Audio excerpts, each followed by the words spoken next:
ओम शांति सभी भाइयों को आज यानी बाबा की महाभारत की 23/4/2025 कथा बोली। ओम शांति बाबा मुझे बाबा बोले, मीठे बच्चे, तुम्हारा ये मोस्ट वैल्यूएबल समय है। इसमें तुम बाप के पूरे पूरे मददगार बनो। बाबा कहते कि तुम्हारा ये मोस्ट वैल्यूएबल समय है, इसमें तुम बाप के पूरे पूरे मददगार बनो। मददगार बच्चे ही ऊंच पद पाते हैं।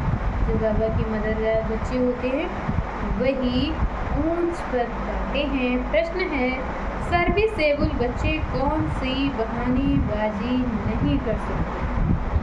जो बाबा के सर्विसेबल बच्चे हैं, बाबा कहते वह कौन सी बहानेबाजी नहीं कर सकते हैं? उत्तर में बाबा ने बताया है, सर्विसेबल बच्चे ये बहाना नहीं करेंगे कि बाबा यहाँ गर्मी है, यहाँ ठंडी है, इसलिए हम सर्विस नहीं कर सकते। थोड़ी गर्मी हुई या ठंडी पड़ी तो नाजुक नहीं बनना है। ऐसे नहीं कि हम तो सहन ही नहीं कर सकते हैं। इस दुख धाम में दुख सुख गर्मी सर्दी निंदा स्तुति सब सहन करना। बाबा कहते कि इस दुख धाम में दुख सुख सर्दी गर्मी निंदा स्तुति सब सहन करना है, बहानेबाजी नहीं करनी है। और गीत है, धीरज धर मनुआ। ओम शांति। बच्चे ही जानते हैं कि दुख और सुख किसको कहा जाता है। दुख और सुख किसको कहा जाता है? इस जीवन में सुख कब मिलता है और दुख कब मिलता है? तो सिर्फ तुम ब्राह्मण ही नंबरवार पुरुषार्थ अनुसार जानते हो। बाबा कहते कि इस जीवन में सुख कब मिलता है और दुख कब मिलता है, तो सिर्फ तुम ब्राह्मण ही नंबरवार पुरुषार्थ अनुसार जानते हो। ये है ही दुख की दुनिया। बाबा कहते कि ये तो है ही दुख की दुनिया। इनमें थोड़े टाइम के लिए दुख सुख स्तुति निंदा सब कुछ सहन करना पड़ता है। इन सबसे पार होना है। बाबा कहते कि इन सबसे पार होना है। कोई को थोड़ी गर्मी लगती है तो कहते हैं हम ठंडी में रहें। आप बच्चों को तो गर्मी में अथवा ठंडी में सर्विस करनी है ना, ठंडी हो या गर्मी, लेकिन बाबा कहते सर्विस तो करनी है ना। इस समय ये थोड़ा बहुत दुख भी हो तो नई बात नहीं है। थोड़ा बहुत बाबा कहते दुख भी हो तो नई बात नहीं है, ये है ही दुख धाम। अब तुम बच्चों को सुख धाम में जाने के लिए पूरा पुरुषार्थ करना है। यह तो तुम्हारा मोस्ट वैल्यूएबल समय है। बाबा कहते ये तो तुम्हारा मोस्ट वैल्यूएबल समय है, इसमें बहाना चल ना सके। बाबा सर्विसेबल बच्चों के लिए कहते हैं, जो सर्विस जानते ही नहीं वह तो कोई काम के नहीं। जो बच्चे सर्विस जानते नहीं वह तो कोई काम के नहीं। यहाँ बाप आए हैं भारत को तो क्या विश्व को सुख धाम बनाने। तो ब्राह्मण बच्चों को ही बाप का मददगार बनना। बाबा कहते कि ब्राह्मण बच्चों को ही बाप का मददगार बनना है। बाप आया हुआ है तो उनकी मत पर चलना चाहिए। भारत जो स्वर्ग था सो अब नर्क है। जो पहले स्वर्ग था वो अब नर्क है, उनको फिर स्वर्ग बनाना है।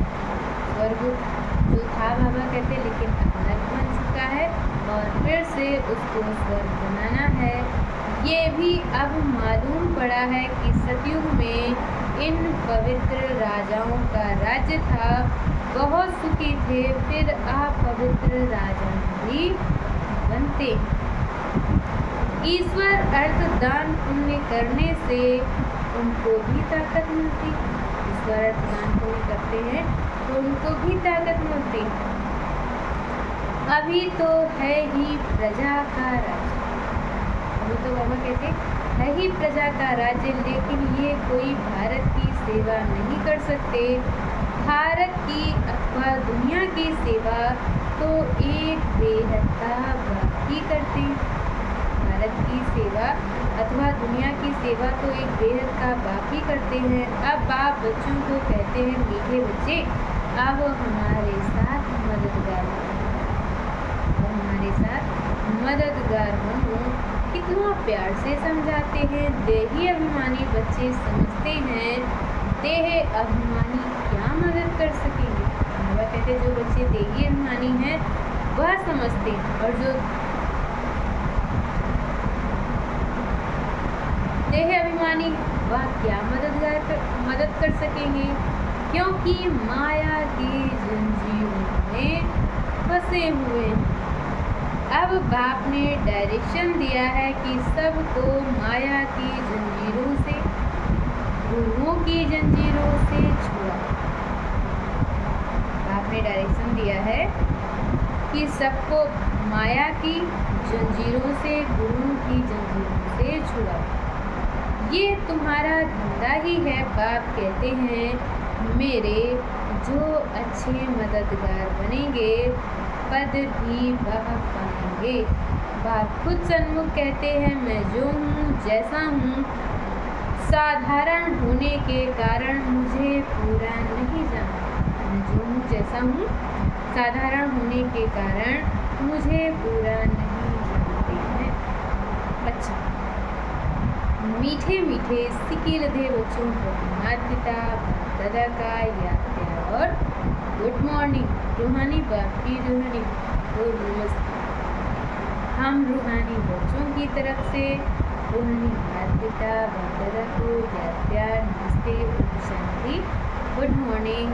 शुक्रिया बाबा, शुक्रिया। और आज बाबा ने हम बच्चों को मुरली में धारण करने के लिए मुख्य सार दिया है। पहला पॉइंट, रूहानी पढ़ाई पढ़नी और पढ़ानी, स्वयं भी पढ़नी है और दूसरों को भी पढ़ानी है। अविनाशी ज्ञान रत्नों से अपनी मुट्ठी भरनी। वह कहते जो अविनाशी ज्ञान रत्न है उनसे अपनी मुट्ठी भरनी है। चनों के पीछे समय नहीं गंवाना है। अविनाशी ज्ञान रत्नों से बाबा कहते अपनी मुट्ठी भरनी है और चनों के पीछे समय नहीं गंवाना है। दूसरे पॉइंट में बाबा ने बताया है कि अब नाटक पूरा होता है, इसलिए स्वयं को कर्म बंधनों से मुक्त करना है। स्वदर्शन चक्रधारी बनना और बनाना है। स्वदर्शन चक्रधारी बाबा कहते हैं स्वयं भी बनना है और बनाना भी। मदर फादर को फॉलो कर राजाई पद का अधिकारी बनना। और आज बाबा ने हम बच्चों को वरदान दिया है, संकल्प को भी चेक कर व्यर्थ के खाते को समाप्त करने वाले श्रेष्ठ सेवाधारी भव। संकल्प को भी चेक कर व्यर्थ के खाते को समाप्त करने वाले श्रेष्ठ सेवाधारी भव। श्रेष्ठ सेवाधारी वह है जिसका हर संकल्प पावरफुल हो। श्रेष्ठ सेवाधारी वह है जिसका हर संकल्प पावरफुल हो। एक भी संकल्प कहाँ भी व्यर्थ ना जाए। बाबा कहते एक भी संकल्प व्यर्थ ना जाए, क्योंकि सेवाधारी अर्थात विश्व की स्टेज पर एक्ट करने वाले सारा विश्व आपको कॉपी करता है। बाबा कहते सारी विश्व आपको कॉपी करता है। यदि आपने एक संकल्प व्यर्थ किया तो सिर्फ अपने प्रति नहीं किया। अगर एक संकल्प भी व्यर्थ किया तो सिर्फ अपने प्रति नहीं किया, लेकिन अनेकों के निमित्त बन गए। इसलिए अब व्यर्थ के खाते को समाप्त कर श्रेष्ठ सेवाधारी, बाबा कहते हैं व्यर्थ के खाते को समाप्त कर श्रेष्ठ सेवाधारी बनो। और आज की मुरली का श्लोक है, सेवा के वायुमंडल के साथ बेहद के वैराग्य वृत्ति का वायुमंडल बनो। सेवा के वायुमंडल के साथ बेहद के वैराग्य भक्ति का वायुमंडल। अच्छा,